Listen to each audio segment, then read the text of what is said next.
Eric Butz. I'm Jim Butz. And we are SuicideFantasyFootball.com. And Jim, we couldn't finish up without. We got to give them that little extra edge. A little extra what you tight need end. to win your leg.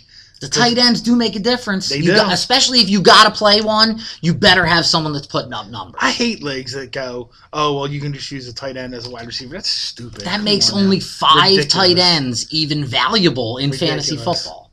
So, number one, my short-term guy that I'm picking up, Scott Chandler out of Buffalo. He scored 2 touchdowns 2 weeks in a row. All those waiver wire geeks grabbed him when he scored 2 touchdowns week 1. One touchdown. Scored 1. No, 2 week 1, 1 week 2. I just saw he scored touchdowns 2 weeks in a row. Yep. So I think somebody's going to pick him up. If he's available, I would take him. I agree. My long-term guy, who I was on him a little bit 3 years ago, if you remember, Jeff King out of Carolina. I read a couple of articles about him. I watched a little bit of preseason for Carolina. I think in like 2008, and I thought he had a future. I remember when, but he kind of disappeared. I was kinged up, and he kind of disappeared. Now he's in Arizona, where we thought Todd Heap was going to be the man, but in the end zone, in the red zone, Kevin Cobb is looking like Jeff King. It looked like he was in Chariots of Fire. He runs so slow. He did dive to the end zone, but it was like slow motion to get there. He scored.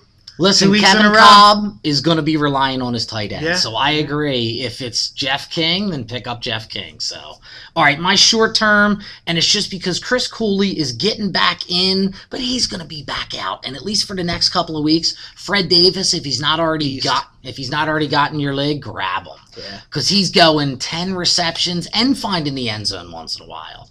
So he's a guy who looks like a wide receiver out there playing tight end. So I love him. In the long term, if you're a Browns fan, if you're one of the 5 Browns fans, I'm not telling you anything new. Evan Moore is a stud. Ben Watson, he's a little bit long in the tooth. Evan Moore, little by little, is going to be taking those catches away from him, and I see him ending up only the second half of the season being a top 10 tight end. From week 8 to week 17. From week 8 to week 17, Evan Moore is gonna be top 10 tight end. Yep, and then he's a guy next year who catapults up into that starting tight end. That's a bit of a stretch. It's a little bit of a reach. I'm not going to call it a stretch. It's a reach. But it's possible to happen. You're going to see both my boys from Cleveland step it up in the second half of the season. Little and Evan Moore? Little and Evan Moore. You're going to say it. So remember where you heard it. Eric from Suicide Fantasy Sports. Check out SuicideFantasyFootball.com, the revolution in fantasy football, the Texas Hold'em of fantasy football, and then check out our Blog Talk Radio show Wednesday night, 7:30 to 8:30 on Blog Talk Radio. It's Fantasy Football Overload. Butz and Butz signing out.